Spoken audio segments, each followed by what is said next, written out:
Welcome to Battery Park City Authority's annual Juneteenth celebration. I'm Abby Ehrlich, Director of Community Partnerships and Public Art.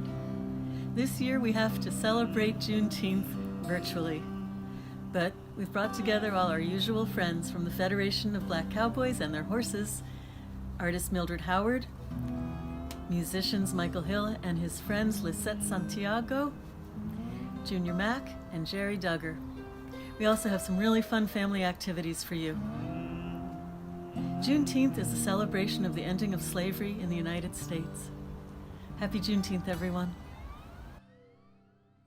My name is Mildred Howard, and I'm an artist living in the San Francisco Bay Area.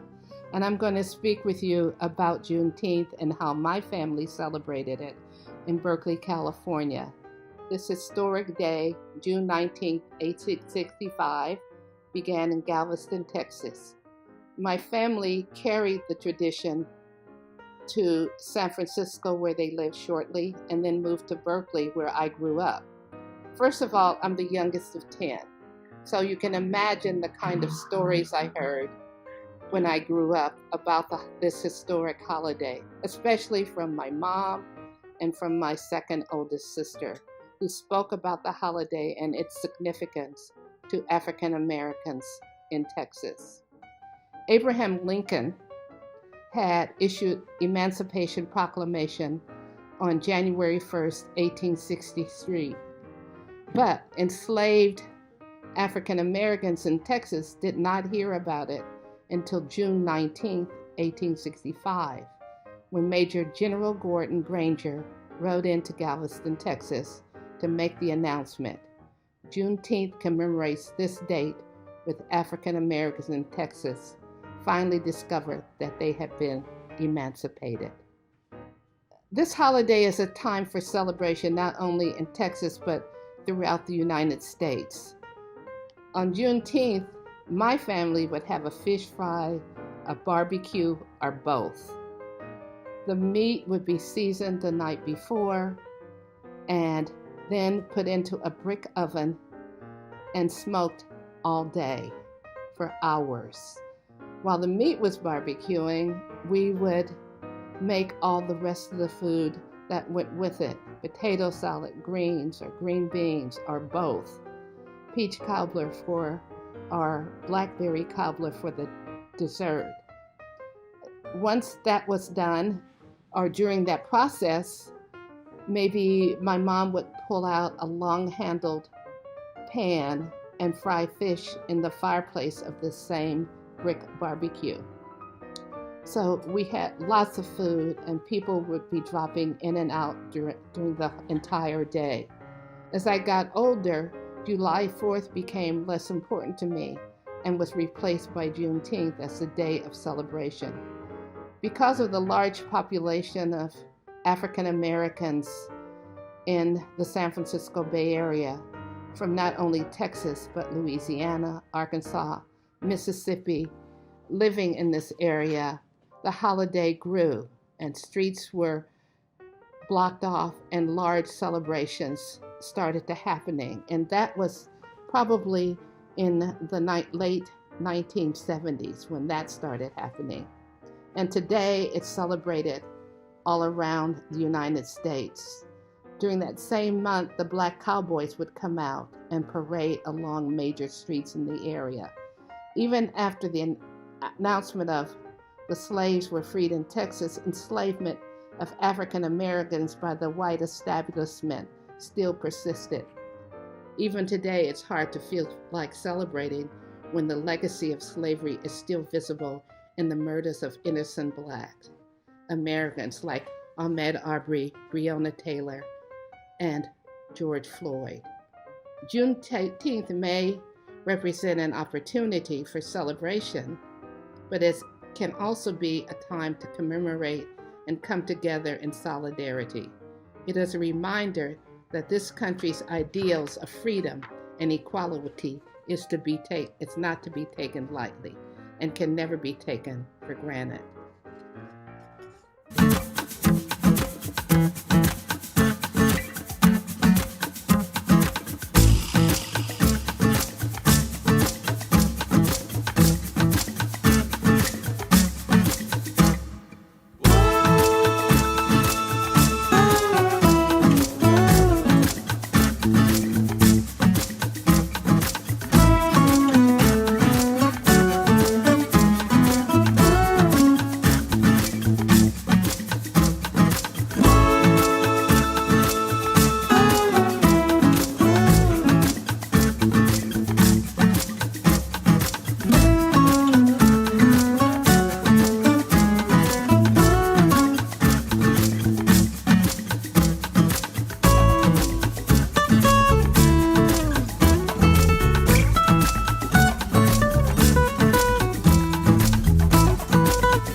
We see the circle forming.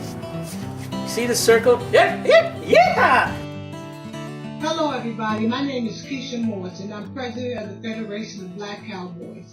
We are a group of diverse African American men and women who come together to share and promote history of the Old West.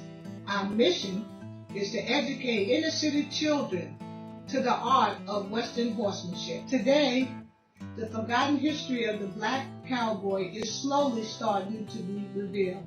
And I am proud that my organization is using its platform to make sure that the public at large gets to hear about the unsung heroes, the African Americans of the Old West who helped to build this nation.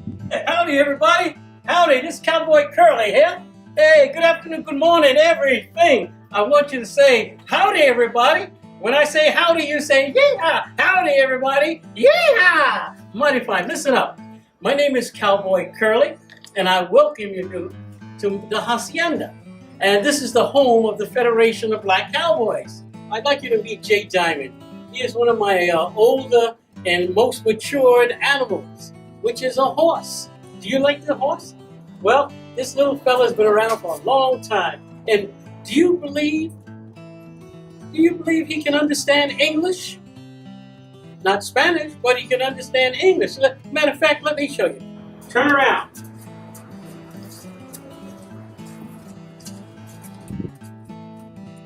Good boy, you did all right. Okay, little fella. Now, okay, you want to count? Count to 8. 1, 2, 3, 4, 5, 6, 7, 8. Okay, now you're counting correctly. Do you know what this is?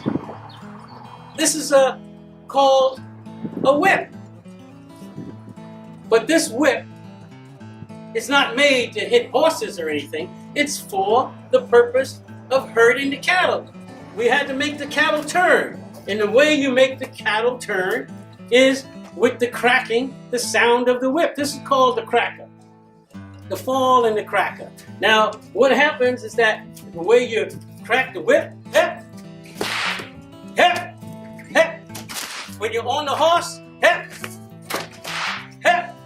And, the cattle would turn during that time. There was different ways to crack the whip, hep, hep, hep, hep, hep.